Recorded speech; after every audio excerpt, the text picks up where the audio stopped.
함께 오늘 우리 친구들과 함께 다시 한번 또 주님의 말씀을 살펴보기 원합니다. 우리가 지난주에는 침례, 우리 윤수 누나, 윤수 언니의 침례식을 우리가 다시 한번 기억해 보면서 침례에 대해 이야기를 나눴다면, 그리고 전주에는 우리가 예배에 대해서 계속 이야기를 나누고 있었습니다. 그 중에 우리가 기억해야 될 것은요, 예배는 보이지 않으시는 영이신 하나님께 드리는 것이 예배다. 그렇기 때문에 우리가 이 자리에 하나님이 우리 눈에 보이지 않는다 할지라도 하나님이 계시다는 것을 기억하면서 예배를 드려야 한다라고 이야기했습니다. 그런데 이게 우리에게 사실 익숙하지 않을 거예요. 차라리 TV처럼 눈에 탁 보이면 그래 저기 TV가 있구나 할 텐데, 하나님은 영이시기 때문에 우리 눈에 보이지 않아서 정말 계신가 안 계신가 우리가 이거를 인지하기가 어려울 때가 있습니다. 그런데 감사하게도요, 하나님은 우리 사람에게만 아주 놀라운 능력을 주셨어요. 그것은요, 우리가 마음을 통해서 볼 수 있는 거예요. 여러분이 문학 시간에 심상이라든가 이런 표현으로 배워봤을 텐데, 우리가 직접 보지 않아도 보는 것처럼 느낄 수가 있습니다. 한번 여러분 눈을 감아보세요. 눈을 감아보세요. 전도사님 이야기를 듣고 여러분 마음속에서 한번 떠올려 보세요. 여러분 흰 눈이 끝없이 펼쳐져 있는 이 남극을 한번 생각해 보세요. 흰 눈이 후 하고 눈보라가 치고 있는데 저 멀리서 검은 점 하나가 나타나서 점점 다가옵니다. 근데 보니까 이게 뒤뚱뒤뚱 하는 펭귄이었어요. 여러분 얼마나 귀엽습니까? 한번 눈 떠보세요. 자, 나는 이 이야기를 듣는 동안 전혀 펭귄이 떠오르지 않았다 하는 친구 있나요? 전혀 펭귄이 안 떠올랐어? 이것도 대단한 능력입니다. 여러분, 이렇게 우리는요, 내가 직접 그곳에 가지 않아도, 그것을 직접 보지 않아도 어떤 이야기를 통해서요, 충분히 무엇인가를 상상해낼 수 있는 능력이 있습니다.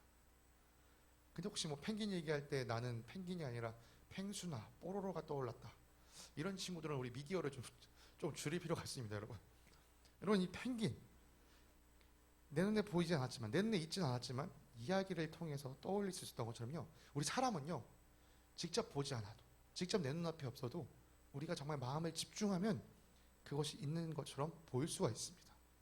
성경에는 이런 능력이 아주 탁월했던 사람이 한 명 있어요. 그 사람이 바로 다윗입니다. 다윗은요, 우리랑 똑같이 이 눈으로는 하나님을 볼 수 없었어요. 그렇지만 그가 쓴 시들을 보면요, 마치 하나님을 직접 보고 있는 것처럼, 그리고 마치 하나님을 직접 경험하고 있는 것처럼 다윗은 시를 썼어요. 우리가 마지막에 불렀던 찬양 P23, 이것이 바로 시편 23편을 바탕으로 쓰여진 노래인데요, 오늘 우리가 이 시편 23편을 보면서요, 다윗은 어떻게 하나님을 느꼈는지, 어떻게 다윗은 눈에 보이지 않는 하나님을 그렇게 느낄 수 있었는지, 그리고 다윗이 했다면 사실 나도 할 수 있다라는 것을 우리 친구들이 함께 느꼈으면 좋겠습니다. 시편 23편 1절부터 6절까지의 말씀을 저와 여러분이 함께 한 목소리로 읽도록 하겠습니다. 시작. 주님은 나의 목자시니 내게 부족함 없어라. 나를 푸른 풀밭에 누이시며 쉴 만한 물가로 인도하신다. 나에게 다시 새 힘을 주시고 당신의 이름을 위하여 바른 길로 나를 인도하신다.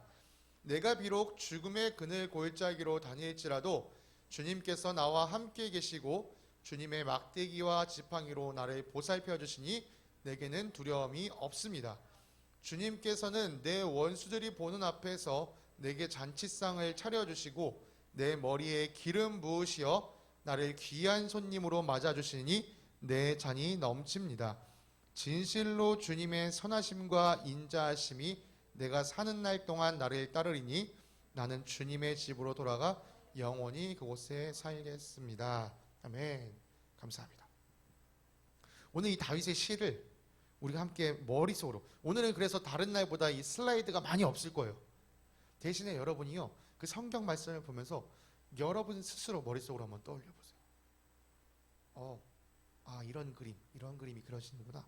여러분 스스로 머릿속으로 떠올려 보기 원합니다. 다윗은 맨 처음 이렇게 이야기합니다. 주님은 나의 목자시니 내게 부족함이 없습니다. 다윗은요, 자기에게 익숙한 것, 친숙한 것을 주님의 모습에 착 비췄어요. 주님을 내가 익숙하게 생각하는 그 무엇인가에 탁 빗대었어요. 여러분 이것도 사람만이 할 수 있는 능력이에요. 우리가 이건 또 문학에서는 비유라고 얘기를 하죠. 무엇을 무엇에 빗대어 표현하는 것. 여러분 다윗은 비유를 통해서요. 아 하나님 그분은 나의 목자십니다라고 얘기했어요. 이 목자는요 다윗에게 아주 익숙한 것이었어요. 왜냐? 다윗 스스로가 목자였었기 때문이죠. 내가 양을 쳐본 경험이 있었기 때문에 다윗은 아 목자라는 건 이런 거야 라는 걸 잘 알고 있었습니다. 자 그러면 하나님을 목자라고 했다면 다윗 스스로는 뭐라고 생각한 거예요? 그쵸? 하나님을 목자라고 생각하고 나를 양으로 상상하면서 이야기를 진행시키고 있습니다. 하나님은 나에게 어떻게 하시는 분이시지? 이걸 이제 머릿속에서 상상하기 시작했습니다. 그런데 거기에서 다윗은 이렇게 고백합니다. 내게 부족함이 없습니다. 여러분 부족함이 뭐죠? 없는 거예요. 여러분 부족함은요 다양하게 나타날 수 있습니다. 먹을 게 부족할 때 우린 무슨 상태예요? 배고픈 상태예요. 마실 게 부족할 때 우린 어떤 상태예요? 목마른 상태예요. 여러분 내 마음에 안심이 없을 때 평안이 없을 때 우리는요 두려움을 느낍니다. 내 마음에 만족이 없을 때 나는요 허전함을 느껴요. 여러분 무엇인가 없는 게 부족한 거예요. 그게 다양한 모습으로 나타나지만 무엇인가 없는 게 부족한 겁니다. 근데 여러분 한번 생각해 보세요. 배고픈 거, 목마른 거, 불안한 거, 허전한 거. 여러분이 좋아하는 감정인가요? 이런 걸 느낄 때 사람은 견딜 수 없습니다. 힘듭니다. 그런데 다윗은 이렇게 얘기해요. 이 모든 걸 통틀어서 내가 부족함이 없다. 지금 전 선생님이 언급한 배고픔, 목마름, 이런 두려움, 허전 이걸요 이제 2절부터 다윗이요 자세하게 설명해 줍니다. 2절을 살펴보겠습니다. 양의 모습으로서 자기를 상상하면서 계속 이야기를 하는 거예요. 나를 푸른 풀밭에 누이시며 쉴 만한 물가로 인도하신다. 여러분 목자이신 주님께서요 우리 친구들을 양과 같은 우리 친구들요 푸른 풀밭으로 가서 눕게 하십니다. 그리고 여러분을 쉴 만한 물가로 인도해 주세요. 여러분 내가 양이라면 이 순간이 얼마나 행복할까요? 내가 먹을 것들이 가득 있는 것. 내가 언제든지 목마르면 물을 마실 수 있는 물이 잘잘잘잘 흐르는 것. 여러분 양에게 이것만큼 풍성한 곳이 없습니다. 한번 상상해 보세요. 내가 양에 대해서 상상해 보세요. 내가 좀 쉬려고 누웠어. 누워서 입만 좀 저글저글한데 누워서 뭘 해도 입에 먹을 게 들어와. 이게 얼마나 행복한 상태입니까? 여러분? 내가 그렇게 먹다 잠들어도요 누가 뭘 할 사람이 없어요. 정말 너무 힘든 그곳에서 여러분은 안식을 얻을 수 있습니다. 배고픔도 없고 목마름도 없는 그곳입니다. 여러분 양이 지금 이곳에서 얼마나 행복할까요? 양이 이곳에서 지금 불안함을 느낄까요? 내 양은 이곳에서 만족을 느낄 겁니다. 여러분 그럼 이렇게 먹고 있는 양을 바라보는 목자는 어떤 얼굴일까요? 좋아요. 흐뭇합니다. 아유 이놈의 새끼 잘 먹네. 그래 더 먹어 더 먹어. 아주 지금 있을 때 풍성히 먹어 더. 네, 이 목자의 얼굴. 여러분 이 목자의 얼굴을 상상하셔야 돼요. 왜냐면 이게 다윗이 느꼈던 하나님의 얼굴이기 때문에. 계속해서 3절을 살펴보겠습니다. 나에게 다시 새 힘을 주시고 당신의 이름을 위하여 바른 길로 인도하신다. 자 양이 이제 든든하게 풀을 먹었고요. 또 목마르지 않게 물을 실컷 마셨습니다. 이제는요 양이 무엇인가 할 수 있는 힘이 생긴 거예요. 아우 밥 든든하게 먹었으니까 이제 뭐 좀 할 수 있겠다. 이것을요 다윗은 다시 새 힘을 얻었다라고 이야기합니다. 다시 무엇인가를 할 수 있는 힘이 생긴 거예요. 힘을 얻은 다윗은 이제 뭘 한다고 얘기하죠? 내가 길을 걸어간다라고 얘기해요. 그런데 그 길은요 나 혼자 스스로 걸어가는 길이 아니라 주님께서 인도해 주시는 길이에요. 그런데 중요한 게 있습니다. 주님께서 왜 인도하시냐?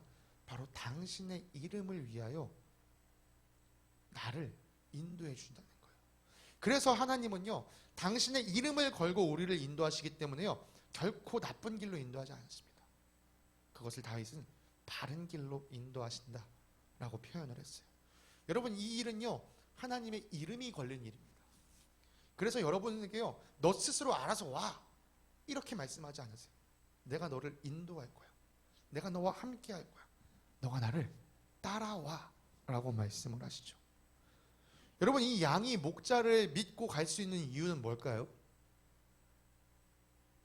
방금 전까지 나를 푸른 초장과 쉴만한 물가로 인도해 줬기 때문이에요. 방금 전까지 내가 풍성히 먹을 수 있고 시원하게 마실 수 있는 곳으로 인도해 줬기 때문이에요.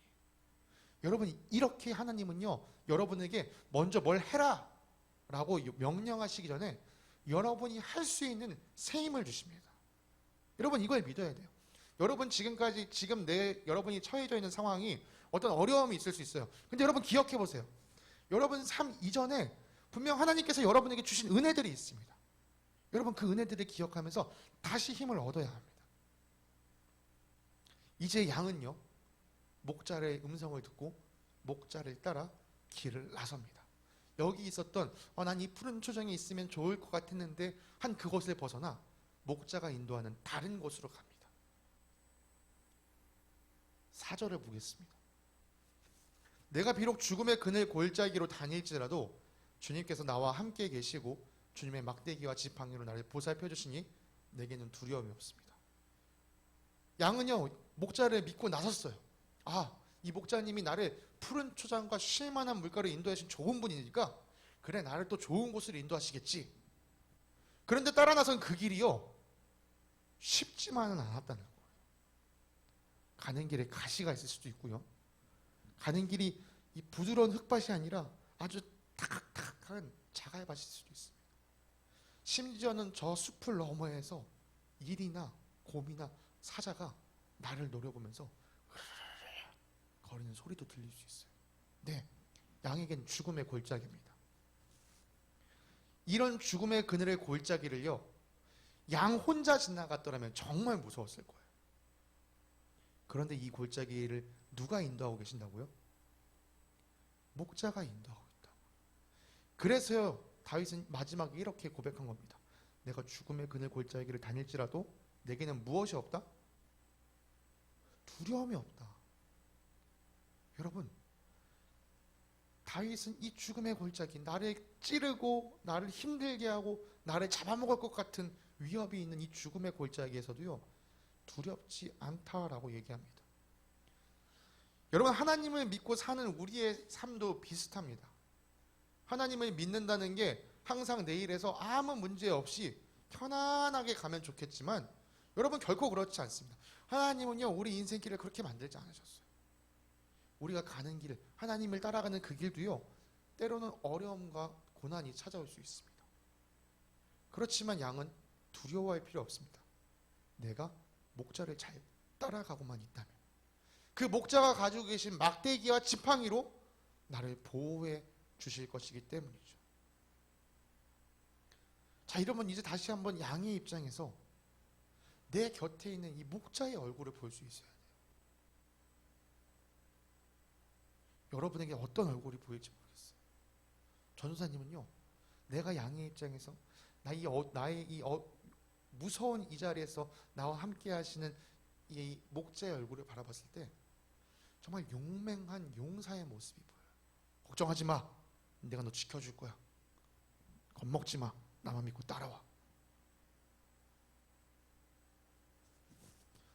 이런 목자의 얼굴을 바라보면 양이 얼마나 마음이 든든할까요? 앞서 이야기했던 것처럼 우리가 하나님을 따라가는 길은요, 순탄하지만은 않습니다. 어려움이 찾아올 수 있어요. 그러면요, 우리는 목자를 보고 따라가기 때문에 그 길을 걸어간다고 하지만요, 목자를 모르는 사람들이 우리를 보면요, 이렇게 얘기해요. 뭐하러 그 길을 그렇게 힘들게 가니? 아이고, 야, 그렇게까지 하면서 신앙생활을 해야겠니? 야, 적당히 좀 믿어라, 적당히. 네가 무슨 예수충이니? 여러분요, 이렇게 하나님을 믿고 가는 삶 가운데 어려움에 처한 우리를 보는 사람들은요, 이렇게 우리를 놀리고 비웃기도 합니다. 이런 말을 들을 때 우리는 정말 마음이 어려워요. 왜냐하면 지금 진짜 내 처한 상황이 너무 힘들기 때문이죠. 진짜 저 사람 말처럼 내가 이렇게까지 꼭 해야 되나 싶은 마음이 들기도 하기 때문이에요. 그렇지만 여러분, 절대 포기해서는 안 됩니다. 우리 친구들이 어제 우리 비움과 체험의 말씀을 묵상했다면 하나님께서 이렇게 말씀하신 것을 기억할 거예요. 의를 아는 사람들아, 마음속에 내 율법을 간직한 백성들아, 내가 하는 말을 들어라. 사람들이 비난하는 것을 두려워하지 말고 그들이 비방하는 것에 놀라지 마라. 네, 여러분, 우리가 하나님의 뜻, 의와 율법을 따르려고 하는데 주변에서 우리를 놀리는 사람이 있습니다. 없는 게 아니에요. 근데 두려워하지 말라고요. 이어지는 이사야서 말씀엔 이렇게 얘기합니다. 그 사람들은 언젠가 없어질 사람들이다. 그러나 너에게 의의를 준, 너에게 율법을 가르친 나는 영원하다. 내 구원은 영원하다. 네, 하나님의 법은, 하나님의 의는 영원합니다. 하나님의 인도하심은 영원합니다. 하나님의 구원하심은 영원합니다. 그 구원하심에 대한 이야기가 5절부터 나타납니다. 주님께서는 내 원수들이 보는 앞에서 내게 잔치상을 차려주시고 내 머리에 기름 부으시어 나를 귀한 손님으로 맞아주시니 내 잔이 넘치나이다. 목자이신 하나님께서는요, 하나님을 잘 따라온 사람들에게 잔치상을 베풀어 주십니다. 근데 말씀을 잘 보세요, 여러분. 와, 양이 끝까지 잘 따라왔어요. 그래서 목자의 집에 도착했어요. 그럼 목자가 어이구 잘했다. 야, 구석으로 와봐, 구석으로 와봐. 아유, 야, 오늘아 고생 많았지. 저기 가면은 너 주려고 맛있는 풀 뜯어놨으니까 저기 가서 조용히 먹어. 여러분, 목자가 이렇게 하지 않습니다. 어떻게 해요?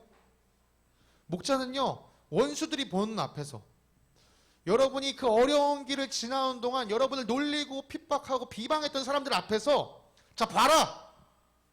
이 양이 내 말을 믿고 끝까지 잘 통과해 왔다. 내가 이 양에게 상을 준다 하면서 여러분, 잔치상을 베풀어 주신다는 거예요. 하나님은요, 자기를 끝까지 따라온 그 사람에게 마침내 상을 주시는 분이십니다. 여러분, 푸른 초장과 실만한 물가에 계속 머무는 게 좋아 보였을 수도 있어요. 그렇지만 하나님은 그것보다 더 좋은 것을 주시기 위하여 여러분을 이끌어 가신다는 거예요. 여러분, 이것을 경험한 다윗은요, 이렇게 얘기합니다. 5절에서 내 잔이 넘칩니다. 여러분, 한번 이것도 머릿속으로 상상해 보세요. 컵이 있습니다. 물을 쭉 따라주다 절반만 따라주는 게 아니라요, 콸콸콸콸 부어서 컵 위로 물이 넘쳐 흐를 정도로 계속해서 물을 따라준다고 생각해 보세요. 여러분, 이 잔은요, 다윗의 마음과도 같습니다.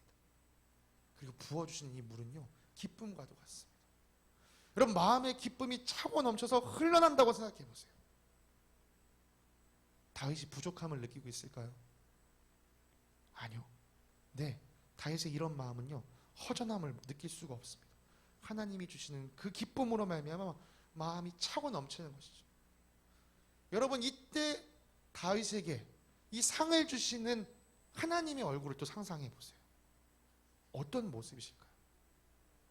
혹시 우리 친구들이 학교에서 그런 경험이 있는지는 잘 모르겠지만, 교장 선생님이 전교생이 보는 앞에서 우리 기신이 앞으로 나오세요. 우리 기신이 학생에게 상을 줍니다 하고 딱, 우리 기신이 학생이 어디 대회에서 잘했기 때문에 제가 이렇게 대신 이렇게 상을 줍니다. 그런 경험이 있는지 없는지 모르겠지만 네. 여러분, 그때 상을 주는 교장 선생님 얼굴이 얼마나 흐뭇하겠습니까? 아이고, 우리 학생 진짜 잘했다. 야, 너 진짜 잘했다. 진짜 수고했다. 여러분, 하나님의 얼굴이 그렇다는 거예요. 여러분에게 잔치상을 차려주는 하나님의 얼굴이 힘들어서 겨우겨우 야, 이거 빨리 먹어라, 이게 아니고요, 잘했어. 너무 잘했어. 자, 일로 와서 이 잔치상 먹어. 이렇게 하신다는 거죠. 이런 목자의 얼굴을 바라보니까 다윗이 하나님의 그런 얼굴을 상상하니까요, 이런 6절의 고백을 할 수밖에 없는 겁니다. 진실로 주님의 선하심과 인자하심이 내가 사는 날 동안 나를 따르리니 나는 주님의 집으로 돌아가 영원히 그곳에서 살겠습니다. 여러분, 다윗의 삶이 얼마나 힘들었는지 여러분도 아시잖아요. 다윗은요 사울 왕에게 쫓겨서요 광야에서 자고 광야에서 도망 다녀야 했었어요. 여러분 그렇지만 다윗은요 그런 도망치는 삶을 살았으면서도 주님의 선하심과 인자하심이 내가 사는 날 동안에 계속해서 나와 함께했다라고 얘기합니다. 다윗도 그 순간에는 하나님이 없다고 느껴졌을 수도 있었을 거예요. 왜요? 너무 힘드니까.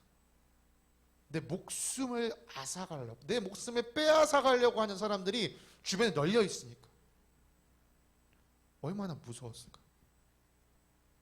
그런데 다윗은 그 죽음의 그늘의 골짜기를 지날 때도 주님의 선하심과 인자하심이 함께했기 때문에 내가 두렵지 않았습니다 라고 고백할 수 있는, 그리고 내 이 모든 길을 걸어갔을 때 주님께서 나에게 상 주실 것을 내가 믿기 때문에 나는 주님과 함께 이 길을 끝까지 걷겠습니다. 그리고 나는 주님의 집으로 돌아가 영원히 그곳에서 살겠습니다. 여러분 나에게 상 주시기를 원하시는, 상 주시는 것을 기뻐하시는 하나님의 얼굴을 본 다윗은 내가 정말 가고 싶은 곳이 바로 저곳이다. 바로 주님이 계신 그곳이 내가 돌아가야 할 곳이다. 내가 그곳에서 영원히 주님과 함께 살겠다 라고 결심하고 다짐하고 고백할 수 있는 것입니다. 우리 친구들도 이런 꿈을 꾸기 원해요. 여러분 다시 한번 얘기하지만 다윗이 했다면 여러분도 할 수 있습니다. 여러분 눈에 보이지 않는 하나님이지만 여러분의 삶 가운데 함께 하시는 하나님을 느껴보세요. 그리고 여러분이 상상할 수 있는, 여러분이 어떻게 머리로 생각할 수 있는 그런 것들과 함께 이렇게 엮어서 하나님의 모습을 생각해 보세요. 다윗은 자기에게 익숙했던 목자의 삶을 통하여 하나님을 느꼈습니다. 여러분도 여러분에게 주어진 삶의 모습들에서 하나님의 손길을 나타낼 수 있는 것들, 그런 것들과 함께 연관지어서 하나님을 생각해 보세요. 그때 여러분이 보지 못했던 하나님의 얼굴, 하나님의 미소가 여러분을 향하고 있는 것을 느낄 수 있을 것입니다. 우리 친구들, 우리는요 상당히 보는 것에 익숙한 시대에 살고 있어요. 뭔가를 보여줘야지만 믿는. 근데 사실 이건 오늘날만의 문제는 아니에요. 옛날에도 사람들은 보여줘야 믿었어요. 그래서 사람들은 우상을 만들어 놓고 이것이 우리의 신이다 라고 얘기를 했었죠. 그렇지만 하나님은 우상을 만들지 말라, 내 형상을 본다서 그 어떤 것도 만들지 말라 라고 말씀하셨습니다. 그리고 우리에게는 하나님을 생각할 수 있는, 하나님을 떠올 수 있는 힘을 주셨습니다. 여러분에게 주신 그 마음의 힘, 그것을 너무 간과하지 마세요.